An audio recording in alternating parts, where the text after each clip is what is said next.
60 years ago, a small group of scientists made a quiet but audacious decision to dedicate their lives to understanding the mammals around them. Not from headlines or fanfare, but from curiosity, from fieldwork, from the patient work of researchers willing to follow animals into the unknown and walk away changed. 6 decades later, their work spans continents, shapes policy, and saves species. This is the story of the Mammal Research Institute, told through the eyes of the people who have helped shape it. Welcome to 60 Years in the Field.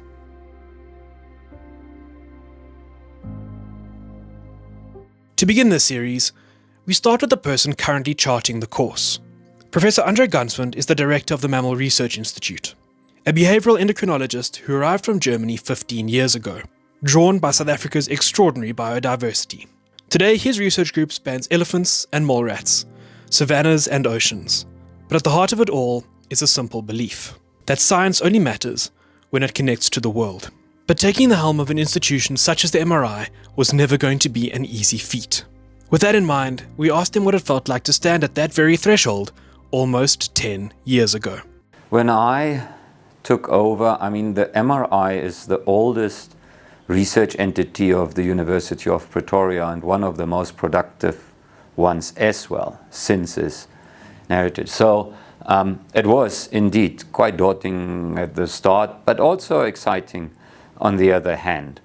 I think one of my initial tasks was to bring some of the researchers or entities within the university working on mammals closer together and provide a more inviting platform for them to work in a teamly manner rather than having the one or other brilliant mind working on its own. For many researchers, Africa calls. For Prof. Ganswindt, it was the gentle giants of the bushveld that beckoned.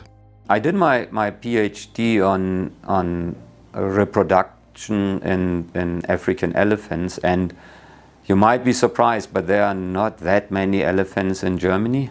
So I basically took an opportunity which came along to move closer to my original study species. What was initially planned for a 2-year stint became now a 20-year permanent residence. And I think one of the main reasons for me being still here is that after broadening my portfolio in terms of what to study and which species to look at, we have everything here at our doorstep. So it's a brilliant opportunity and makes things so much easier. And even the country in itself, it's very opening, it's full of opportunities, so it was a logical step to do. Before spending time in the field and tracking down some of Africa's giants, there had to be the stories that made it imaginable. We asked Professor Ganswindt about some of his early inspirations, as well as the role of filmmakers, who showed the world what it was truly like to pursue an animal on its own terms. I grew up in a very urban and transformed landscape, so I think from a very early age I had the feeling that something is missing, and I was always drawn to the natural and the open space environments. And I think those documentaries allowed me to escape for an hour to experience what we basically sum up as nature, and it sparks and continued to spark my wish to actually work in this environment in some or other way. Is that what led you then to behavioral endocrinology as a field of study that you're really interested in? No, there was no master plan to end up in behavioral endocrinology. There was a lot of opportunities and they felt right at a particular time in my career. But I'm glad that I ended up in that field because it merges the work in the environment, so more the environmental ecological side of things, which requires a lot of flexibility because you never know what happens the next day and if you can actually reach your targets or not, with a more standardized approach when you think about lab work or any other type of analytical work. And I like to have my legs in both worlds. So I'm quite happy that it worked out that way. Prof. Ganswindt's discipline sits at a fascinating intersection, one that he is well placed to explain in his own words. Okay, behavioral endocrinology, what does that mean? Basically, almost everything or every behavior you see will be triggered by a certain state of your body. Let's say you're feeling hungry, it's most likely that you get up, walk over to the kitchen and search for snacks.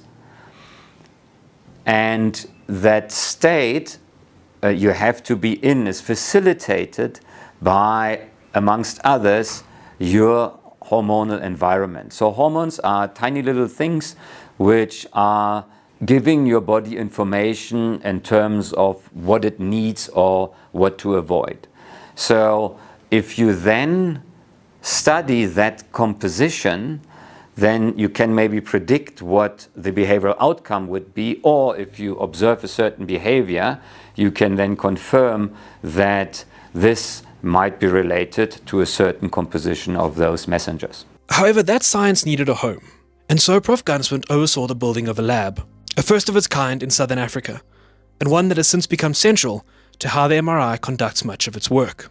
So initially it started with a postdoctoral position where I continued my initial work on African elephants, and we wanted to implement those analysis on site, realizing that there was no established lab doing this kind of analysis.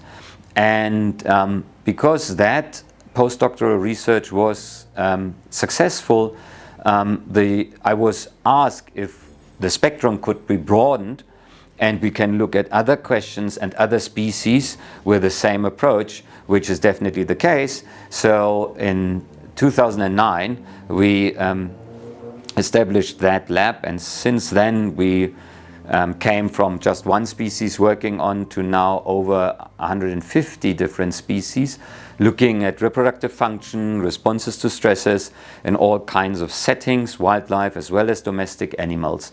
And it looks like that we can continue with that and even broadening the scope for many more years to come. From the smallest burrowing rodents to some of the largest mammals on Earth, Prof. Ganswindt's research covers remarkable ground.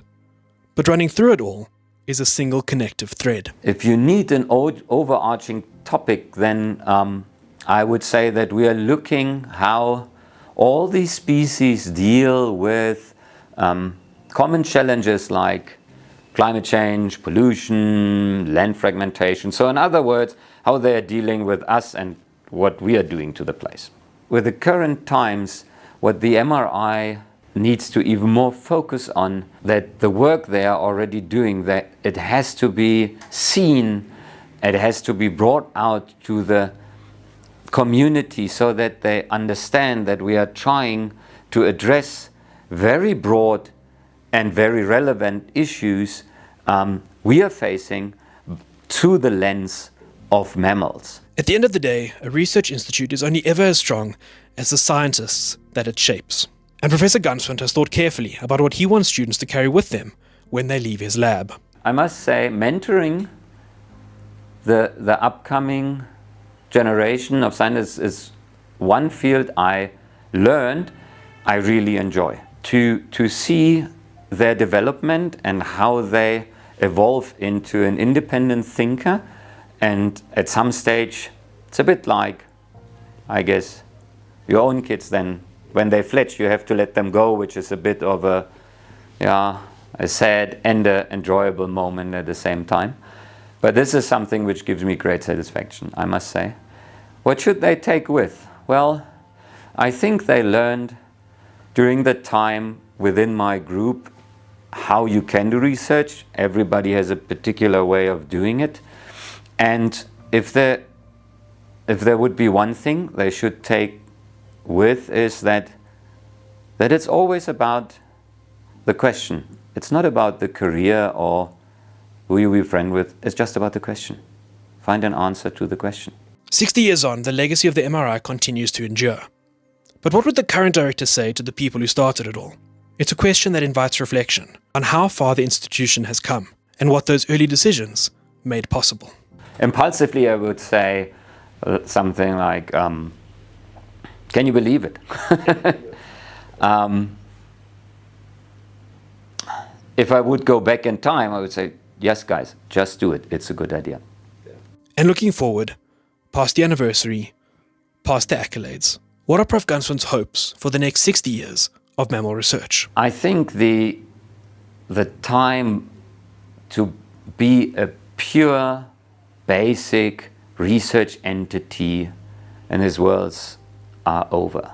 Although there are still a gazillion fascinating questions we want to answer, you have to make sure that you can explain to other people why you think those questions are so fascinating. And if you can't, and that's our phrase in our team, if you can't answer the so what question, what is the relevance of that and how does it impact, support or help the society or global aspect, then you are not asking it in the right way. Doesn't mean it's the wrong question, but you have to, I think nowadays, attach an applicational approach towards it immediately or long term to make it easier digestible for the person coming from outside. Professor Ganswindt's vision is clear. Science that doesn't reach beyond the laboratory walls is science only half-lived. At the MRI, that belief drives everything, from the lecture halls to the grasslands, savannas, and beyond. In our next episode, we'll leave the campus and head into the field, where real science begins, and where the real hard work has always begun. We'll join the researchers who are living it right now, tracking animals across vast landscapes, collecting samples in conditions that no textbook quite prepares you for, and finding something new in every step through the bush. Forged in the Field, Episode 2 of 60 Years in the Field. The down, the dirty, and the downright extraordinary.